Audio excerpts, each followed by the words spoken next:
Hello, my name is Anna Kittrell, and I'm an Oklahoma author from Anadarko, Oklahoma, the same town Miss Couch is from.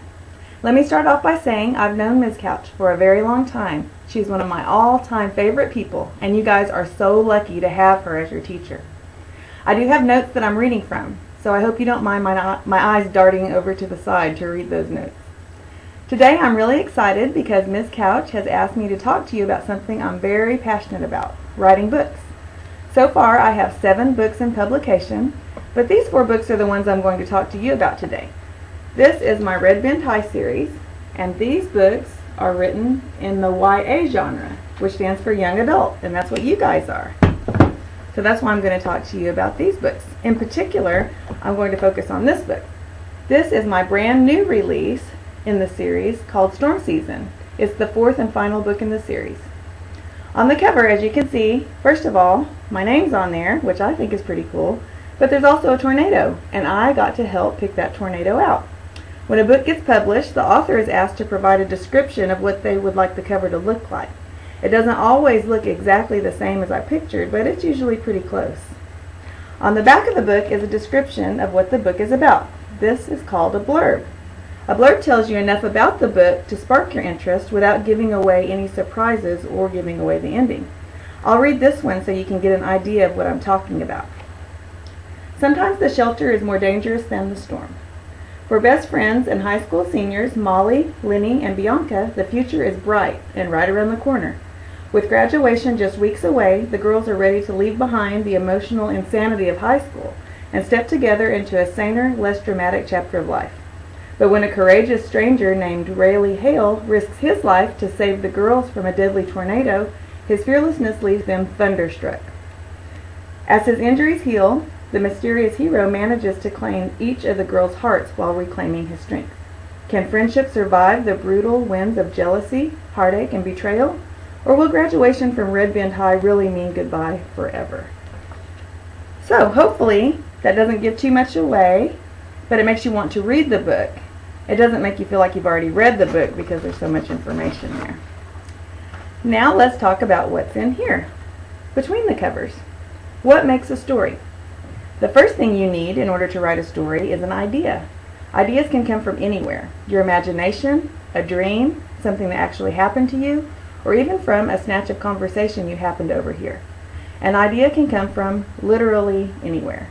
And I mean the actual literally, not the overused, exaggerated literally that everybody uses these days. The idea for Storm Season came from Lily, a student that attends the middle school where I work as a secretary. Miss Couch also knows Lily. I was telling Lily how I wanted to tell a story that equally involved all 3 main characters from the other books in the series. And Lily said, "Why don't you have all 3 girls fighting over the same boy?" I immediately knew that was the answer I was looking for, and it would in some way become part of the plot of this book, even though I wasn't quite sure how. I appreciated Lily's idea so much, I dedicated the book to her, and I thanked her on the opening pages. So when you open it up, you can see there's a dedication there to Lily Painter for helping me out. Okay, after you have your main idea, it is important to write it down so that you don't forget it. Next, come up with some kind of outline to keep your story on track and moving along from beginning to middle and from middle to end. This doesn't have to be a long, structured, boring outline like you sometimes have to do in English class. No offense, Ms. Couch. This is a fun outline, an exciting, creative outline, where you get to write down what happens to your character in the story. First, you write down the thing that happens to get the ball rolling in your story, what actually starts the story. This is called the inciting incident. In Storm Season, the inciting incident is a rapidly forming tornado that strikes the local park, almost killing the main character and her 2 best friends. A young man who is restoring a bridge at the park rescues the girls by giving them shelter under the bridge, so that's what starts the story. Next, write out what happens in the middle of your story. This is called the midpoint. This should be something exciting that will keep your reader engaged until the end of the book. The midpoint of Storm Season is the part of the book where all 3 girls find themselves falling for the same guy, the one who rescued them. In the middle of the book, the reader isn't sure if the friendship shared by the 3 girls will survive or not, so that's the middle. Finally, write the ending. The ending should tie up all of your loose ends and answer all of the questions the reader has about the characters in your story. The ending of Storm Season is, well, I can't tell you the ending. You'll just have to read it for yourselves. Once you know what happens in the beginning, the middle, and the end, you can begin to pull your story forward, scene by scene, from beginning to middle, and then pull it forward from that exciting middle point all the way to the end. Sometimes I write each scene down on a note card, from the first scene to the last. For a book this size, that's about 50,000 words, I have 30 scenes. Here are the note cards. After I get the scenes written down the way I want them, and sometimes I move them around and trade the scenes around till I get the order I like them in. After I get them all down on the note cards, I type them up. This stack of note cards is every scene that takes place in Storm Season. There are 6 very important things to keep in mind when you're writing a scene. Number 1, character relatability. Make your characters real and believable, just like real people. Your characters should not be perfect in appearance or action. None of us have ever met a perfect person. For a character to be likable, they have to be relatable and believable. If the reader cannot relate to your character, they will stop reading, no matter how good your story idea is. Number 2, every scene must matter. A scene that does not move the story forward cannot be in your book, no matter how good your writing is, because a scene that does not pull your story forward into the next scene is useless. Number 3, avoid excessive explanations. Do not go on and on and on about the same thing forever to get your point across. Readers are smart. They read, right? They pick up on subtle clues and hints without being beat over the head with information. Number 4, character growth. A character must grow and change throughout your story.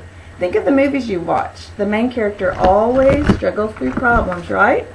And then they grow to become a better person because of those struggles. And that's just how it should be for the character in your book. Number 5, avoid cheats. A cheat is a contrived scene that lacks imagination and believability. A person who wakes up at the end of the story and explains that the entire story was a dream, that's a contrived ending. It's not believable, and it leaves the reader feeling as though they've been cheated. 6, and lastly, have fun. This is your chance to create your very own world and control everybody in it. There's no greater thrill than that. Okay, so after I type all of my scenes up, I print the pages out, I punch holes in them, and I store them in a 3-ring binder, which is what I'm going to talk to you about next. This is my writer's binder, or writer's notebook. I make one of these for every book that I write. After I get my scenes in there, I use them as a guide to write my book. I don't get writer's block or forget where my scenes are going because they're right here in front of me, right here in my notebook, ready to be molded into a story using emotion and dialogue. My notebook gets very messy because I mark scenes off as I write them, and I make notes in the margins. Look down here. Here's one that says Molly Hiccups. I use that to remind myself that Molly, the main character, gets the hiccups whenever she's scared. Some other things I keep in my notebook, separated by tabs, are a calendar. This is very important. This keeps track of what my character's schedules and events are. For example, in Storm Season, there was a rock concert, a prom, a baccalaureate, and a graduation for me to keep up with. All of these are indicated on my calendar. I also like to put characters' pictures in here. Here's a picture I printed off the internet of Rayleigh Hale, the one all the girls are fighting over in my book. Here's one of Kit. He's a nice guy, kind of a nerdy guy. His picture is in there.